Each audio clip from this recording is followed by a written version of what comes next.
Okay, I finally went and saw Superman. And I gotta be honest, I really started to lose interest in even seeing this movie when I saw some of the more recent trailers and just seeing how divisive it is. It really made me not want to see it.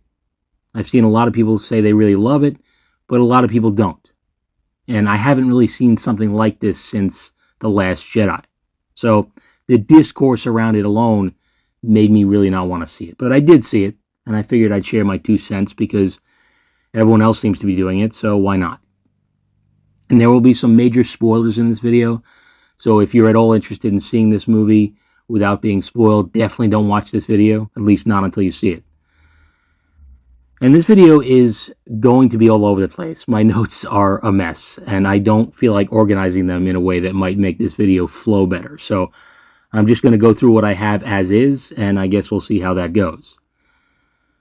I'll start off by saying that I do consider myself a Superman fan. I'd say he is my second favorite superhero behind Spider-Man. But I haven't really absorbed a lot of Superman material over the last 20 or 25 years. I haven't read comics with any kind of regularity in a long time. I think the last great Superman story I read was Superman for All Seasons, and that came out in the late 90s. So I can't really say that I'm a Superman expert. But I think I've seen enough and I've read enough to know who Superman is at his core. And before I talk about what I didn't like, I'll talk about what I did like. Might as well get the good out of the way first. I think Superman, in terms of his morality and personality, is portrayed well in this movie. He is the big blue Boy Scout who seems to value the life of every human being on Earth. And I like that. That's the kind of Superman I like. And it's in direct contrast, in my opinion, to Zack Snyder's Superman, who I thought was, frankly, atrocious. A borderline selfish, brooding, angry, violent, edgelord meathead who would rather punch his way out of most situations. And this Superman is not that. And I do appreciate that. But unfortunately, I think that's the best thing I can say about it. He may have the moral compass of the Superman that I prefer, but he doesn't seem to have the brains or the maturity of what I'm looking for in Superman. He seems like kind of a dumb character. Maybe dumb is too strong, but he is naive to the point where it borders on being dumb. He's not as dumb as Zack Snyder's Superman, but he's definitely not smart. And one of the things that really has never been portrayed all that well in live action is Superman's intelligence. He's a smart guy. He may not be as smart as Bruce Wayne or Lex Luthor, but he's pretty smart. He can outthink his opponents, and he never really does that in this movie. And another thing I really dislike is that Superman does not win a single fight on his own in this movie. I mean, he is getting his ass kicked left and right. He is constantly in need of help, whether it's from the goofy Justice Gang, which consists of only 3 characters. I mean, that's not a gang. That's not even brunch.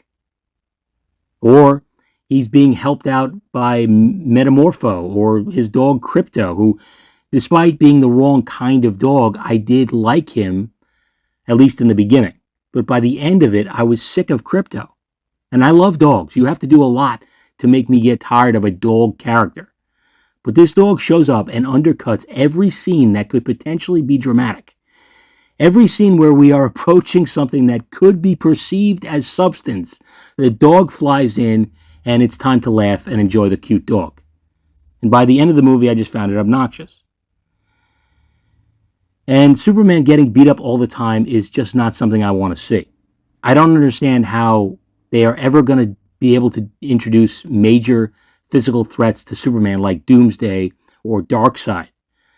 Like part of the reason Superman's first fight with Doomsday was so compelling was that we never saw him get beat that badly before. Obviously, he ended up dying in that story, but the fight itself was shocking. It was shocking to see Superman get beat up like that. At least it was for me when I first read it. And they've taken away any possibility of generating that feeling by having him get thrashed in almost every scene in this movie. So if Doomsday or Darkseid ever show up, and I'm sure they will, I'm not going to be able to believe that they're even that strong because beating up Superman isn't an uncommon thing in this world. But I will admit, I did kind of like the portrayal of Lex Luthor and Lois Lane. That's the bizarre thing about this movie.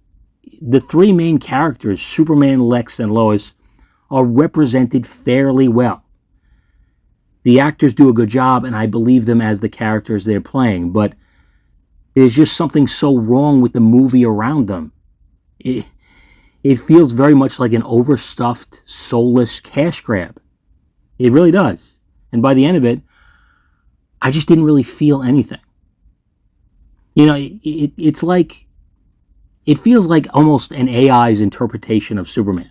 Now, I'm not saying that's what it actually is. I'm not saying they used AI in any way in this movie. But it definitely doesn't have that human element that makes it appealing. It doesn't feel like humans made this movie.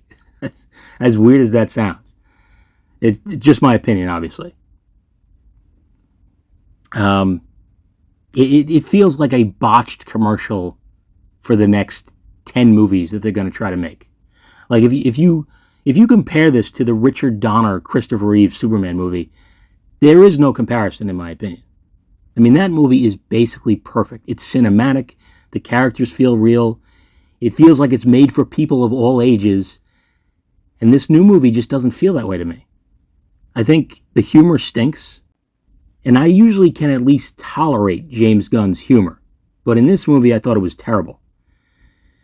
And I often defend most James Gunn movies, but I really think he's lost his way over the last few years. I wish he could go back to making smaller movies like Slither, which is a great comedic creature feature, or Super, which is a really twisted and comedic take on superheroes. Then again, so is this movie, but not in a good way. But those movies are great, but it feels like he's been assimilated by the Hollywood machine, and he's only allowed to make superhero movies now. And outside of the Guardians of the Galaxy, I really don't think he's suited for it. And another thing that really bothered me about this movie is that they turned Jor-El and Lara, Superman's birth parents, into monsters. Lex Luthor finds out that Superman's birth parents they have sent him here not only to survive, but to conquer Earth, to rule it. And they even encourage him to start a harem where he can sire other Kryptonian despots. I mean, that blew me away. So basically, Kryptonians are the Viltrumites from Invincible. That's basically what they are in this movie. I just couldn't believe that. I'm sure someone who loves all the comics might say that there is a version of Jor-El that is bad. But who cares? That doesn't mean it's good. Even if I was still reading comics on the regular, I would never read a comic like that. I wouldn't have any interest in it. I mean, it's crazy that's the direction they decided to go.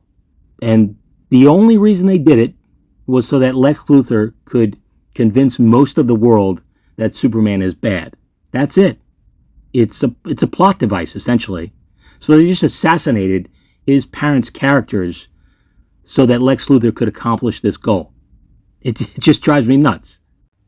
And Lex Luthor also has an army of monkeys, literal monkeys, living in a pocket universe that he created, and they spend their time on the internet writing hate posts on social media about Superman.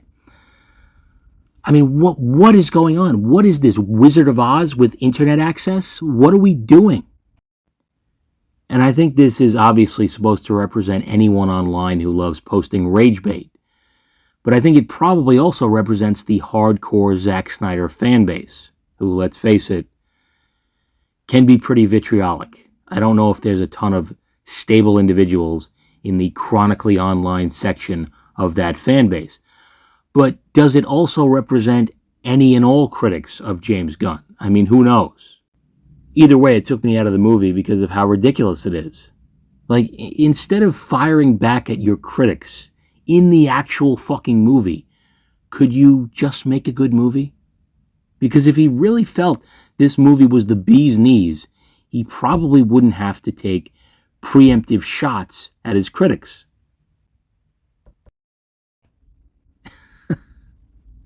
And I think even if I'm stepping away from my preconceived notions of what I think Superman should be, this movie still contradicts itself. Early on, Lois Lane is interviewing Superman, and she knows Clark Kent is Superman. They've been dating for a while now. But he agrees to let her interview him as long as she keeps certain things off the record, like his true identity, for instance. And this interview takes place not long after Superman stops a war between two fictional countries. He stopped the war, no one died, and there were only minimal injuries. But a lot of people think that he overstepped, that Superman shouldn't be getting involved in global conflicts between nations. And she presses him on this issue. She wants him to consider the moral implications of getting involved in a war between two foreign nations. And he won't do it. He not only trivializes it, but he acts like a petulant child when she asks him some very basic and fair questions. I mean, all he has to do is at least pretend that it's a complex issue with a lot of risks and a lot of variables, but he won't do that. I mean, honestly, this Superman almost seems like Superboy. He's not a mature person. And if it was Superboy, I would be more tolerant of some of the things that he does and says in this movie. But he's not. It's Superman. It's literally the title of the movie. And one of the reasons I say the movie contradicts itself is because at the end of the movie, these two nations are ready to go to war again. And one of the nations is clearly the aggressor, and they have a superior military. So if they do fight, it's going to be a slaughter. But at the same time, the goofy Justice Gang gets involved. Guy Gardner, Hawkgirl, and Metamorpho show up. And they don't just get involved. They are attacking and pretty clearly killing members of this cornball invading army, albeit in a pretty comedic way. I mean, Hawkgirl even assassinates the tyrant leader of this country. She straight up kills him. And granted, he was a total scumbag and he didn't deserve to live, but how can the movie question the morality of what Superman did and not question the morality of what these guys just did? Like, they literally toppled a government, opening the door for the United States or some other world power to install a more palatable leader. That's something that's happened in the real world time and time again, and the prospect is often distasteful. Like, I don't understand how the movie can act like it's a complex issue at the start, but by the end of it, it doesn't matter. Let's just have fun killing the bad guys. And the leader of this corrupt government was really just Lex Luthor's puppet. Lex plans to kill Superman, look like a hero for doing it, and take over half the country that was being invaded. So it boils down to nothing more than another Lex Luthor real estate scheme. I mean, it is remarkable how it keeps coming back to that for that character. Man, there's just so many things about this movie that made me scratch my head. Another thing that annoyed me was that there's a character named Ultraman. Now, in the comics, Ultraman, I believe, is kind of an alternate version of Superman that is bad. He's from an alternate universe. But in this movie, he is a clone of Superman. Lex Luthor clones Superman using one of his hairs. So this movie literally took something from the plot of Superman 4 that we all pretty much agree is terrible. And they applied it to this movie. How? Why? I don't know. I mean, Ultraman is basically Nuclear Man from Superman 4, although not as campy, obviously. But Ultraman in this movie resembles Bizarro more than he does Ultraman. I mean, that's the impression I got, so it makes me wonder why he wasn't just Bizarro. And I think he's going to be Bizarro at some point. But because they called him Ultraman, it's like they can't actually do Ultraman now. So it's like they've destroyed two characters in one, Ultraman and Bizarro. Just makes no sense to me. And Jimmy Olsen is also in this movie. At least he wasn't murdered like he was in Zack Snyder's movie, but his portrayal is just as confusing. He is portrayed as a ladies' man. Literally every woman in the movie, other than Lois Lane and maybe Cat Grant, wants to jump his bones. And he wants nothing to do with any of them. I Oh man, he is secretly involved with Lex Luthor's girlfriend, Eve Tessmacher. Yes, Miss Tessmacher from the Christopher Reeve movies. I mean, I don't know how she's in this movie. As far as I know, she is not a character from the comics. So they're once again just referencing something from the Richard Donner Superman movies. And she is laughably stupid in this movie. Like, every scene she's in is a joke. And she is obsessed with Jimmy Olsen. Pretty much the only reason she wants to help take down Lex is so that she can finally be free to be with Jimmy. And he wants nothing to do with her. He is openly repulsed by her. And I guess the joke is that she's super hot and it's ridiculous for Jimmy Olsen to not be into her in some capacity. I mean, is that funny? I mean, it doesn't seem funny to me. And by the way, one of the reasons he doesn't like her, and I'm not making this up, it sounds like I'm lying because how could this possibly be true? The reason he doesn't like her is because apparently she has weird toes. We never see these fucking toes, but the name he has given her in his phone is Mutant Toes. So like when she texts him, it says it's from someone named Mutant Toes. I mean, what is this? Like Quentin Tarantino's nightmare? What the fuck is going on? I mean, seriously, it's so beyond stupid. And it makes Jimmy Olsen look like a shallow asshole. And the final straw for Eve Tessmacher was that Lex Luthor threw a pencil at her and told her to get out. Before that, she was kind of on the fence about betraying him, even though she just said that she saw him torturing a dog. So she was kind of okay with the dog torture, but once he threw that pencil, it was over. It just, I mean, it's all surface level. It doesn't hold up to any scrutiny, in my opinion. And the final major thing that bothered me was Supergirl. She shows up at the end of the movie. She just has a brief scene, and she is portrayed as a drunk. Superman says she leaves Earth every now and then to go to a planet that has a red sun so she can get drunk. But she can't get drunk on Earth because of the yellow sun, obviously. I mean, is there any way for them to convey trauma without substance abuse? I guess not. I think they think that if they give Supergirl an alcohol problem, she will be more relatable. And that's another thing that they've tried to do with Superman in recent years. They want to make him relatable by making him morally questionable, by giving him more personality flaws, by having him make mistakes more often, by having him get beat up more often. And relatable is not really what Superman is supposed to be, in my opinion. He's an ideal. He's not meant to be brought down to our level. We're supposed to be inspired to be more like him. But a lot of modern writers would rather make him more like us, showcasing some of our worst traits as human beings rather than our best.